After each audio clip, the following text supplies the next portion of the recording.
Hello, അപ്പോൾ ഇന്നെൻ്റെ first get ready with me ആണ്. അപ്പോൾ ഇതാണ് എൻ്റെ പൊട്ടിയിടാത്ത ഫേസ്. പൊട്ടിയൊന്നുമല്ല കേട്ടോ, ഞാൻ അധികം മേക്കപ്പ് ഇടാറില്ല. അപ്പോൾ ഫസ്റ്റ് തന്നെ മോയ്സ്ചറൈസറായിട്ട് കുറച്ച് അലോവേര ജെല്ല് അപ്ലൈ ചെയ്യാം. ഞാൻ സാധാരണയായിട്ട് മോയ്സ്ചറൈസറായിട്ട് അലോവേര ജെല്ല് തന്നെയാണ് അപ്ലൈ ചെയ്യാറ്. നിങ്ങളുടെ കയ്യിൽ വേറെ ഏതെങ്കിലും മോയ്സ്ചറൈസർ ഉണ്ടെങ്കിൽ നിങ്ങൾക്ക് അത് അപ്ലൈ ചെയ്യാം കേട്ടോ. ഞാനിവിടെ ഒരു ബഡ്ജറ്റ് ഫ്രണ്ട്ലി ആയിട്ടുള്ള ഒരു ഗെറ്റ് റെഡി വിത്ത് മീ ആണ് ഉദ്ദേശിക്കുന്നത്. കാരണം എൻ്റെ കയ്യിൽ ഇതൊക്കെയേ ഉള്ളൂ. അപ്പോൾ അലോവേര ജെല്ല് അപ്ലൈ ചെയ്തതിന് ശേഷം സൺസ്ക്രീം അപ്ലൈ ചെയ്യാം. എനിക്കിവിടെ പിമ്പിൾസ് ഉള്ളത് കാരണം ഡോക്ടർ റെക്കമെൻഡ് ചെയ്ത UV ഡോക്സിൻ്റെ സൺസ്ക്രീമാണ് ഞാൻ അപ്ലൈ ചെയ്യുന്നത്. അപ്പോൾ അത് നല്ല രീതിക്ക് ബ്ലെൻഡാക്കി കൊടുക്കാം. അപ്പോൾ അതിനുശേഷം സ്വന്തം ഭംഗി ആസ്വദിക്കുന്നത് ഞാൻ. അപ്പോൾ ഫേസ് ക്രീമായിട്ട് ഒലയാണ് ഞാൻ അപ്ലൈ ചെയ്യുന്നത്. തീരാനായി ഗൈസ്, തീരാനായി. അപ്പോൾ ഒല അപ്ലൈ ചെയ്തതിന് ശേഷം ഞാനിവിടെ എല്ലാം കൈകൊണ്ട് തന്നെയാണ് ബ്ലെൻഡ് ചെയ്ത് കൊടുക്കുന്നത്. അപ്പോൾ അത് നല്ല രീതിക്ക് ബ്ലെൻഡ് ചെയ്ത് കൊടുക്കാം. അപ്പോൾ അതിന് ശേഷം ഞാനിവിടെ ലാക്മിയുടെ സെറ്റിംഗ് പൗഡറാണ് യൂസ് ചെയ്യുന്നത്. നല്ല കവറേജ് കിട്ടുന്ന സെറ്റിംഗ് പൗഡറാണ് കേട്ടോ ഇത്. അപ്പോൾ ഇനി നമുക്ക് ഐ മേക്കപ്പിലേക്ക് കിടക്കാം. സിമ്പിളായിട്ടുള്ള ഐ മേക്കപ്പാണ് കേട്ടോ. ഡാസ്ലറിൻ്റെ ഐലൈനർ വെസ്റ്റ് മുകളിൽ വരയുന്നുണ്ട്. First get ready with me ആയതുകൊണ്ട് എങ്ങനെ ഷൂട്ട് ചെയ്യണമെന്നൊരു ഐഡിയ ഉണ്ടായിട്ടില്ല.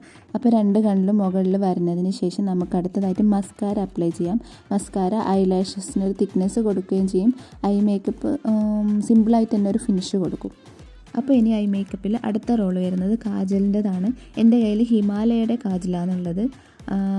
നല്ല കാജലാണ്. So affordable guys, so affordable.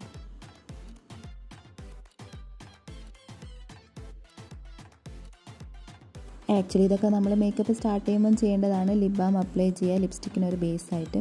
അപ്പോൾ ഇതേതാ ലിപ്സ്റ്റിക്ക് കണ്ടില്ലല്ലോ, അതാണ് ഞാൻ. ഇത് നമ്മൾ മാളിലൊക്കെ പോയി കഴിഞ്ഞാൽ ട്രയൽ ചെയ്തിട്ട് വാങ്ങിക്കാൻ പറ്റുന്ന ഒരു ബ്രാൻഡ് ലിപ്സ്റ്റിക്കാണ്. റെനി അങ്ങനെ എന്തോ ആണ് ബ്രാൻഡിൻ്റെ നെയിം. അപ്പോൾ അത് ലിപ്സ്റ്റിക്ക് അപ്ലൈ ചെയ്യുന്നുണ്ട്. എനിക്ക് ഏറ്റവും കൂടുതൽ ടൈം എടുക്കുക ലിപ്സ്റ്റിക്കിനാണ്. സാധാരണ ഡാർക്ക് ഷെയ്ഡ് ലിപ്സ്റ്റിക്ക് ഇടുന്ന ഒരാളാണ് ഞാൻ. മിക്കവാറും കോമ്പിനേഷനായിട്ടാണ് ഞാൻ ലിപ്സ്റ്റിക്ക് ഇടാറും. അപ്പോൾ ഇന്ന് ബുള്ളറ്റ് ലിപ്സ്റ്റിക്ക്, അതൊരു റെഡ് ഷെയ്ഡ് വരുന്ന ബുള്ളറ്റ് ലിപ്സ്റ്റിക്കാണ്. അപ്പോൾ അതിൻ്റെ മുകളിൽ മൈഗ്ലാമിൻ്റെ സ്വിംഗർ ഷെയ്ഡും കൂടി ഇടുന്നുണ്ട്. അപ്പോൾ ഇത് ഇങ്ങനെ കോമ്പിനേഷൻ ആക്കലാണ് എൻ്റെ ഒരു ഹോബി. തികച്ചും എഫോർഡബിൾ ആയിട്ടുള്ളൊരു ബ്ലഷാണ് ഞാൻ ഇടാൻ പോകുന്നത്. സാധാരണ ഞാൻ നോസിൻ്റെ അവിടെ മാത്രമേ ബ്ലഷ് ഇടാറുള്ളൂ. ഇങ്ങനെ എടുക്കുമ്പോൾ ലൈറ്റ് ഷെയ്ഡ് കിട്ടിക്കോളും. ബട്ട് നല്ലോണം. ഇനി ഹെയർ സ്റ്റൈലിൻ്റെ അതിലേക്ക് വരികയാണെങ്കിൽ ഭയങ്കര സിമ്പിളായിട്ടുള്ള ഹെയർ സ്റ്റൈലാണ് കേട്ടോ. സെൻറ്ററിൽ വരിയെടുക്കുക, പാർട്ടീഷൻ ചെയ്യുക, എന്നിട്ട് സിമ്പിളായിട്ട് ഇങ്ങനെ ബാക്കിൽ ഇങ്ങനെ ബൺ ചെയ്ത് വെച്ച് കൊടുക്കുക. ഇത്രയേ ഉള്ളൂ, ഭയങ്കര സിമ്പിളാണ്. എൻ്റെ ഹെയറിൻ്റെ സ്ട്രക്ചർ പണ്ട് മുതലേ ഉള്ളതിൽ നിന്നും മാറി മാറി ഇപ്പോൾ ഈ ഒരു സ്ട്രക്ചറിലാണ് ഹെയർ ഉള്ളത്.